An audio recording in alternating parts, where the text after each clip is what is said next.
Hello everyone, and you are welcome on my channel Farhat English Utopia. I hope you are very well.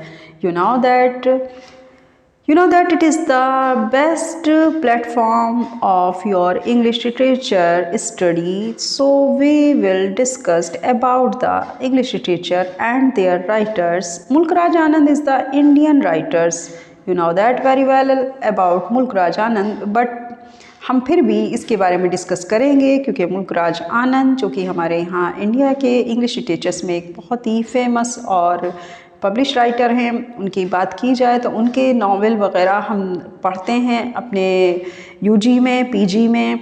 काफ़ी most important इनका work रहा और इन्होंने काफ़ी award भी von किए हैं। तो बेहतर होगा कि इनके बारे में सब कुछ जान लिया जाए ताकि हमें किसी भी तरह के जो क्वेश्चंस अटेम्प्ट करते टाइम कोई कन्फ्यूज़न अगर होता है तो उस कन्फ्यूज़न से बचा जा सके। चलिए, अगर आप देखिए, ये तो आप जानते ही हैं कि आजकल मैं आपके साथ इंडियन जो हमारे इंग्लिश लिटरेचर्स के राइटर्स हैं उनका डिस्कशन कर रही हूँ अपनी वीडियोस में। तो आप मेरी प्लेलिस्ट में जा कर के उन सारी वीडियोस को चेकआउट कर सकते हैं जिनमें कि काफ़ी अच्छे राइटर, जिसमें कि हमारे स्वामी विवेकानंद, रविन्द्रनाथ टैगोर जी एंड प्लस कमला दास, अरुंधति रॉय, इन सब का डिस्कशन मैं कर चुकी हूँ और इनके वर्क का भी डिस्कशन हो चुका है। ठीक है, आप चाहें तो आप इस चैनल की प्लेलिस्ट में जाइए और बहुत अच्छा वहाँ पर आपको कंटेंट मिलेगा। उस कंटेंट से अपनी प्रिपरेशन को अच्छे से और ज़्यादा कमांड दीजिए। चलिए, let's start. Mulk Raj Anand time period is the 1905 to 2004। इनका टाइम पीरियड है 1905 से 2004 के बीच में। अब हम इनके बारे में थोड़ी सी बायोग्राफी इनकी जान लेते हैं ताकि हमें आगे भी आसानी रहे। मुल्क Raj Anand 1905 to 2004। He was born in 1905 in Peshawar. He studied at Cambridge university. उनका जन्म 1905 पेशावर में हुआ। पढ़ाई के लिए वो आगे कैम्ब्रिज यूनिवर्सिटी गए। He was greatly influenced by Premchand and Tagore. जाहिर सी बात है, इसमें जो कहा जा रहा है वो आपको समझ में आ रहा होगा, लेकिन फिर भी मैं एक्सप्लेन कर देती हूँ कि वो काफ़ी ज़्यादा प्रभावित थे प्रेमचंद की कहानियों और टैगोर के पोइट्री से। He become the chairman of Lalit कला एकेडमी। उनको बनाया गया ललित कला एकेडमी का chairman. He was surrounded by controversies. हालांकि कंट्रोवर्सीज उनके चारों ओर हमेशा रहीं। ठीक है, नेक्स्ट देखते हैं। He was also the secretary of progressive writer association.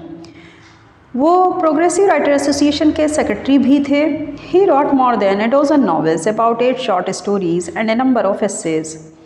उन्होंने लिखे हैं दर्जनों नावल। उसके बाद उनके 8 शॉर्ट स्टोरीज़ के बारे में है। फिर उसके बाद उन्होंने उसमें लिखा है अपने कई ऐसे भी उन्होंने लिखे, बहुत से ऐसे उन्होंने लिखे हैं। His father was a copper Smith who letter became a soldier. उनके पिता पहले एक कॉपर स्मिथ थे, फिर बाद में वो एक सोल्जर बने। His mother was a farmer. उनकी माँ जो कि एक किसान थी। ही वॉन द साहित्य अकेडमी अवार्ड।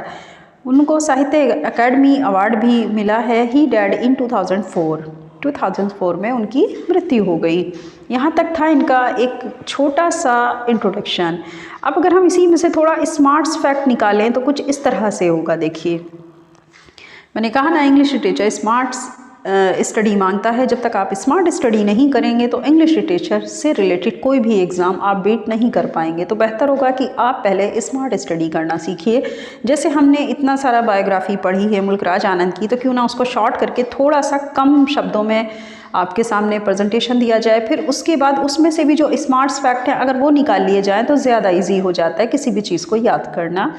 इसी में हम देखेंगे अब मुल्क राज आनंद का थोड़े से स्मार्ट फैक्ट्स जो कि हमने ऊपर बायोग्राफी पढ़ी उसी से रिलेटेड हैं, लेकिन और अच्छी तरह से अगर आप शॉर्ट में ज़्यादा चीज़ें याद करना चाहते हैं तो ये तरीका भी अच्छा है जो मैंने आपके सामने ये यहाँ पर रखा हुआ है। इसको देखिए। Mulk Raj Anand 1905 to 2004, birth 20 December 1905 in a Hindu Kshatriya family in Peshawar. इनका जन्म 12 दिसंबर 1905 में हुआ। किस फैमिली में हुआ? क्षत्रिय फैमिली में, हिंदू परिवार में हुआ, पेशावर में। इनकी डेथ होती है 28 सितंबर 2004, डेड ऑफ निमोनिया से डेथ हुई। और किस में हुई? 28 सितंबर 2004 में। इनके फादर का नाम लालचंद था जो कि एक कॉपर स्मिथ थे, लेकिन बाद में उनको रेजिमेंटल हेड क्लर्क के तौर पे ब्रिटिश इंडियन आर्मी में उन्होंने ज्वाइन किया या एक सोल्जर बन गए। ये बात मैंने आपसे ऊपर भी की थी। इनकी मदर का नाम ईश्वर कौर है। शी वॉज ए फार्मर, ये मैंने आपको बता दिया है।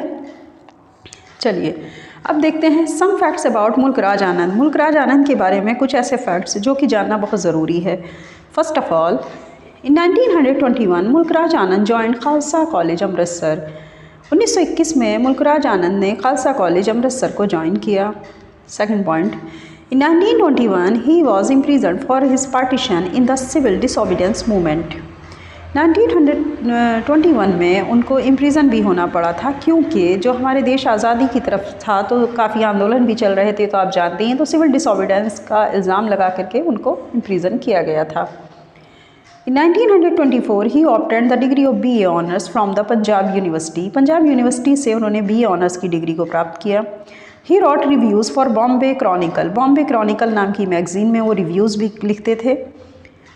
Next point, he loved Yasmin the sister in law of his friend Noor Mohammad. उनके एक फ्रेंड थे जिनका नाम नूर मोहम्मद था, उनकी एक साली थी, साली ही कहा जाएगा क्योंकि वो सिस्टर इन लॉ थी। तो सिस्टर इन लॉ जिनका नाम यास्मीन था, उससे वो प्यार करते थे। He wish to elope with her but could not. वो उसके साथ अपना जोड़ा बनाना चाहते थे या शादी करना चाहते थे, इसको हम ऐसे भी कह सकते हैं, लेकिन ऐसा हो ना सका। One day his beloved was found dead. एक दिन उसकी उस प्रेमिका की मृत्यु हो जाती है। This event shocked him much, जिससे वो काफ़ी ज़्यादा प्रभावित हुए, उन्हें बहुत धक्का पहुंचा। नेक्स्ट पॉइंट, इन 1925 ही move to England for higher studies. 1925 में वो मूव कर गए इंग्लैंड की और हायर स्टडीज़ के लिए। Next point, under the guidance of professor Davis Hicks he joined PhD in philosophy. Professor Davis Hicks के अंडर, या इस तरह से कह सकते हैं उनके गाइडेंस में, उन्होंने PhD की फ़िलासफ़ी में। Heer Ranjha was his favourite story. Heer Ranjha उनकी बहुत ही फेमस कहानी, वो प्रिय कहानी रही है, प्रिय मतलब उसको मान सकते हैं कि हीर रांझा उनकी एक फेवरेट स्टोरी थी जिसको पढ़ना या सुनना पसंद करते थे। इन 1936 ही मैरिड कैथलीन वैन गेल्डर। 1936 में उन्होंने शादी की कैथलीन नाम की लेडी से। In 1952 he was awarded the International Peace Prize for World Peace. World peace के लिए उन्हें इंटरनेशनल पीस प्राइज़ से भी अवार्डेड किया गया। In 1967 he was awarded Padma Bhushan. 1967 में उनको अवार्डेड किया गया पद्म भूषण से। 1971 he got साहित्य अकादमी अवार्डेड फॉर मॉर्निंग फेस। उनकी जो स्टोरी थी मॉर्निंग फेस, उसके लिए उनको साहित्य अकादमी अवार्ड से भी अवार्डेड किया गया 1971 में। नेक्स्ट देखते हैं आनंद वर्क। अब हम बात करेंगे यहाँ पर आनंद के मोस्ट इम्पॉर्टेंट वर्क को लेकर के। देखिए, इससे पहले जो हमने बात की वो उनकी बायोग्राफी से रिलेटेड थी और उन्हें किन किन अवार्ड से अवार्डेड किया गया ये हमने देखा। अब हम देखेंगे कि इनका मोस्ट इम्पॉर्टेंट वर्क क्या है, जो कि हमारे अपने एग्ज़ाम के पर्सपेक्टिव में बहुत ज़्यादा इम्पॉर्टेंट है। इस पे हमको ध्यान देना है, कौन से ईयर में उनका कौन सा वर्क पब्लिश होता है, कौन सा वर्क उन्हीं का है और उन्हीं के ज़रिए लिखा गया है। ये आपको दो तीन बातें होती हैं जब हम किसी राइटर का वर्क पढ़ते हैं, तो ये ध्यान दीजिएगा किसी भी राइटर का वर्क पढ़ते वक्त कि हमें उस वर्क के साथ साथ उसका पब्लिश ईयर भी याद रखना चाहिए।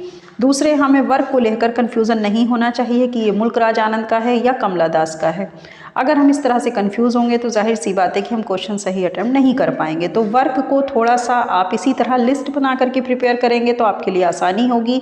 और आप हमेशा जो वर्क है उसे कोशिश करिए, अगर किसी के वर्क के साथ आपका ये वर्क कहीं पर भी जो है वो मैच कर रहा है तो आप दोनों लिस्ट एक साथ बनाइए। मान लीजिए अगर आप रविन्द्रनाथ टैगोर जी का वर्क लिख रहे हैं तो रविन्द्रनाथ टैगोर जी का वर्क एक साइड और दूसरे साइड मुल्कराज आनंद जी का, तो इससे क्या होगा, दोनों में डिफरेंस आपको समझ में आएगा। प्लस ये समझ में आएगा अच्छा ये नाम इनके में इस तरह से है और जो हमारे मुल्कराज आनंद हैं उनके में ये नाम इस तरह से है। अगर कहीं पर इस तरह से वर्क आपका जो है वो मैच करता भी है तो भी उसको याद करने का सबसे ईजी और सबसे अच्छा तरीका है कि आप वर्क को आमने सामने लिख लीजिए। उससे क्या होगा कि आपको एक साथ ही दोनों राइटर्स अच्छे से लर्न हो जाएंगे और फिर आप कभी भी कंफ्यूज नहीं होंगे जब अपना क्वेश्चन अटेम्प्ट करेंगे। ओके, चलिए देखते हैं आनंद वर्क। आनंद का जो मोस्ट इम्पॉर्टेंट वर्क है वो है आपका curries and other Indian dishes 1932, untouchable 1935, the coolie 1936, two leaves and a bird 1937, the village 1939, Across the Backwaters 1940, The Sword and the Sickle 1942. Next work is the